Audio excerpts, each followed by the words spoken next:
এই ৰেখাটো এটা ৰেখা আৰু পি আৰু কিউ দুটা সমান্তৰাল সৰল ৰেখা আৰু এইটো এটা ৰেখা আৰু এই কোণটোৰ মান 60 ডিগ্ৰী দিয়া আছে আৰু এক্স কোণটো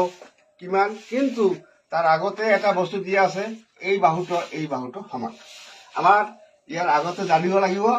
যে দুডাল সমান্তৰাল সৰলৰেখাক এডাল ৰেখাই যদি এই দুডাল সমান্তৰাল সৰলৰেখাক এই ৰেখাটো কি কৰিছে ছেদ কৰিছে পি আৰু কিউ সমান্তৰাল সৰলৰেখা আৰু এই ৰেখাটো ছেদ কৰিছে এইটো ৰেখাই কি কৰিছে ইয়াক ছেদ কৰিছে এইটো ৰেখা কি কৰিছে ছেদ কৰিছে সূত্ৰ এটা আছে সেই সূত্ৰটো হৈছে দুডাল সমান্তৰাল সৰলৰেখাক এডাল ৰেখাই ছেদ কৰিলে এইটো অনুৰূপ মানে একেমুখে থকা অনুৰূপ কোণটো সমান অৰ্থাৎ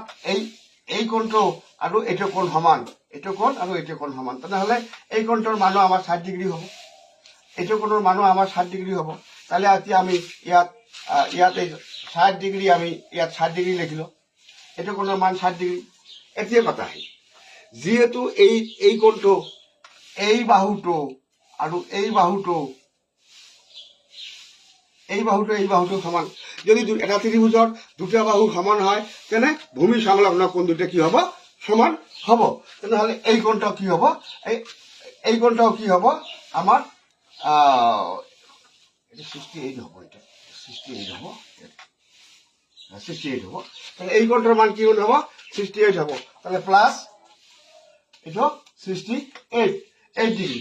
এতিয়া কথা আহিল এই 68 আৰু 68 যোগ কৰিলে কিমান হয় 68 আৰু 68 যোগ কৰিলে কিমান হয় 68 আৰু 68 পৰা এনেকৈ লিখিব পাৰো 68 plus x equal to 180 degree অর্থাৎ এটা কোণ যোগ এটা কোণ যোগ এটা কোণ এটা ত্রিভুজ এই ত্ৰিভুজৰ তিনিটা কোণৰ মানৰ পৰিমাণ 180 ডিগ্ৰী এতিয়া কথা আহিল আমাৰ এই 68 আর 16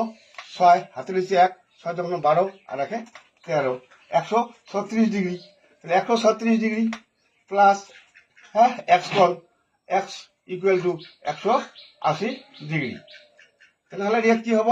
এই x ডিগ্রি x টো যদি ইয়াত রাখি দাও x টো যদি আমি ইয়াত রাখি দাও তাহলে কি হ'ব এই 180 ডিগ্রি মাইনাস 136 ডিগ্রি তাহলে 180 পৰা 136 গলে কিমান হয় 10 পৰা 6 গলে ইয়াত হ'ব 4 ইয়াত আছে 7 7 পৰা 3 গলে আমাৰ ইয়াত হ'ব 4 একে একে মিলি গেল অর্থাৎ